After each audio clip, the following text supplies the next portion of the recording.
Well, tax doesn't have to be taxing, particularly if you've got an expert to explain it all. With me is Mike Jakeman from the EIU. Welcome to the programme. How much tax does the UK pay?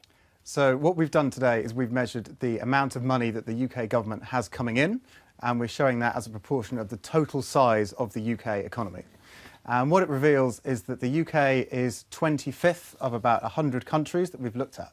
So that shows that the UK has a relatively large amount of money to spend. The state is relatively large compared to the overall size of the economy. OK, well, let's have a look at some of the figures up on here, because how much does that figure fit into the longer-term picture? You know, if we were to look back, for example, to 1997, has tax gone up or down? So what we've seen here is that New Labour came to power in 1997, and straight away the amount of tax, or the size of the UK state increased.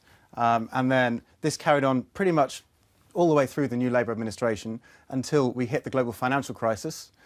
And then, of course, we had a change of government, and we've got the coalition in. And since then, again, an immediate decrease. Look at that 2009 figure. And that's because the Conservatives, the coalition, have tried to shrink the size of the state, as part of their general austerity plans. And that reached its sort of peak in 2012, when the size of the state was, 37% compared to above 40% before the crisis.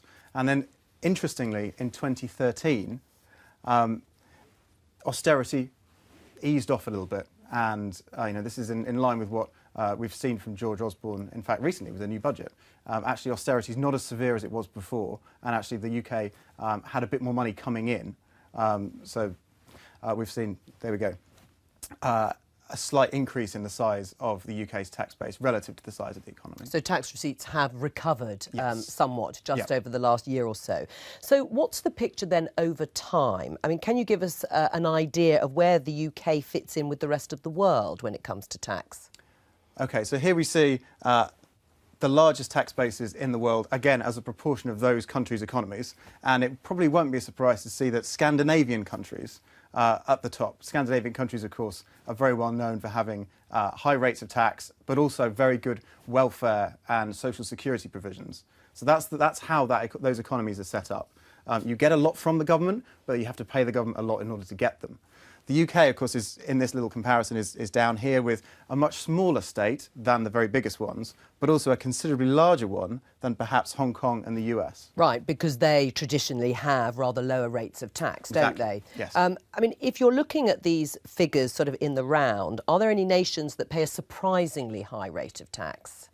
Well, actually, Greece is a really good one to look at, because what we've seen with Greece is that since that economy began to shrink, the tax base has started to rise. And actually, for the most recent year we've looked at, which is 2013, the Greek population are paying more tax as a proportion of the Greek economy than the Germans, which is something that most people would never suspect. I thought the Germans always accused the Greeks of not paying their taxes. Well, exactly, yes. And of course, part of this is a little numerical trick, because of course the Greek economy has shrunk by 25% since the global financial crisis. But what that shows is that the Greek people are actually bearing quite a heavy weight of that. Right.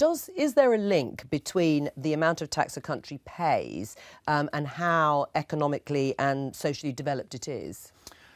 I think it's a cultural link more than anything, because as we saw with the Scandinavian economies, there's a deal between the Scandinavian governments and with the electorates. The electorates are willing to pay a high rate of tax, knowing they get a lot of benefits in return. So they get great maternity pay, they get good access to childcare, they have a much less unequal society as a result. Whereas somewhere like the US has this belief in laissez-faire attitudes, and you can make it on your own, and they like to have the government as a smaller entity in public life. And the UK sits sort of somewhere in the middle of those two. Thank you. Thanks.